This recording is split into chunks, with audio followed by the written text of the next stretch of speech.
5 things to know before investing in index funds.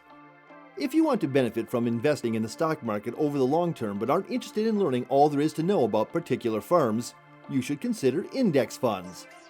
Warren Buffett, one of the most famous and successful investors of all time, directed the executors of his estate to place 90% of his wealth in inexpensive index funds after he dies. You may take advantage of compound gains with index funds while avoiding high fees and having little investment know-how. However, a few things to be aware of before you begin the investment journey. Hello and welcome back to our channel. Today we are going to talk about the top 5 things you should consider before investing in index funds. Stay tuned and don't touch that dial. Before we can start, a sub, a thumbs up to the channel and the video will be highly appreciated since it helps us grow. With that done, let's get started and see the first thing you need to know. What is an index fund? Index funds track a market index, such as the S&P 500. Index funds just strive to mirror market returns, as opposed to actively managed funds, which aim to outperform the market. Jack Bogle, the man behind the creation of Vanguard, produced the first index fund in 1975. This fund was established to follow the S&P 500 index, which is still in existence today as the Vanguard 500 Index Fund.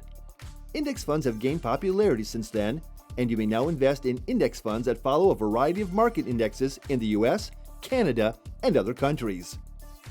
These funds may own stocks, bonds, and other instruments and are diversified across the indexes they monitor.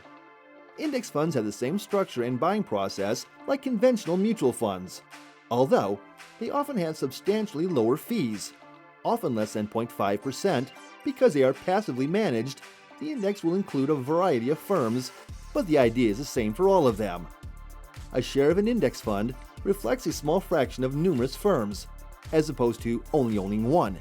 For instance, if you owned one share of the Spider Portfolio Large Cap ETF, what you would own in reality is a small stake in over 700 companies. Your ownership percentage in each firm varies according to its weight in the index. A greater impact will often be accounted for by larger firms. Next, let's see how fees work in these. Number 2. How do fees work? The Management Expense Ratio, MER, which shows how much of a fund's assets are used to pay for management and operational costs, is crucial when evaluating investing fees. The MER is calculated as a percentage of the fund's total assets. More money is being withdrawn from the fund to pay costs, the higher the MER. These fees are paid each year regardless of a fund's performance. For instance, if you put $10,000 in a fund with a MER of 2%, you would pay $200 annually. If the MER was 1%, you would be required to pay $100. MERs can range from less than 1% to more than 3%. These fees are paid by the fund before you ever see your returns. As a result, many investors are unaware of how much these fees really cost them. Since index funds are passively managed, they often have lower costs than actively managed funds, which may significantly influence long-term investment performance. Number 3. Some indexes pay dividends. Yes, you heard that right.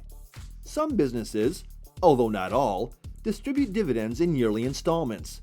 Because you own a little portion of each company in the index, you are entitled to these payments as the owner of an index fund share. You don't need to do anything special to collect these payments. Dividend payments are put into your brokerage account just as when you hold a single share of stock. Let's go on to the next thing you need to know about index funds. Number 4. Not all indexes are created equal.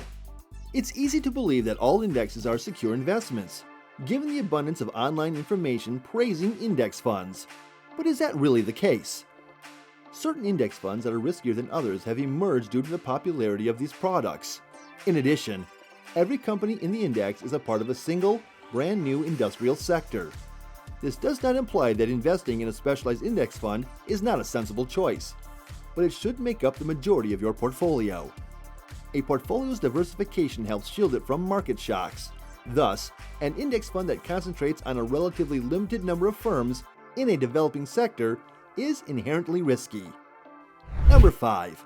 Look for broad market index funds with low expense ratios. Look for broad market index funds with low cost ratios if you want investments that you can set and forget with a high level of long-term safety. Many different industrial sectors are represented by hundreds of firms and broad market funds.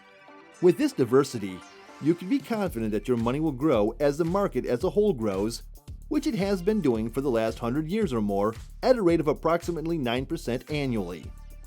Low expenditure ratios, less than 0.15%, guarantee that excessive fees won't reduce your profits. Index funds may be a terrific addition to your portfolio, whether you're just starting out or have some experience.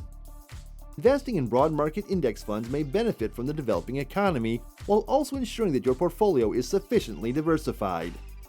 A low-cost, diversified investment approach that can be customized to suit each investor's requirements is provided by index investing. Index investors can optimize investment returns over the long run by keeping expenses low. Index mutual funds, index portfolios, and ETFs are just a few of the several kinds of funds that may be used to execute this passively managed strategy. Your specific investment strategy and the amount of involvement you want to have in investment management will determine the best course of action. When choosing a proper asset allocation, like with other investments, it's crucial to consider your time horizon and risk tolerance. That marks the end of the video. Do you think this would be a good choice for you? Have you already invested in index funds? Do you have a personal favorite? Tell us about it in the comments. Subscribe, like, and share. Until the next one, peace out.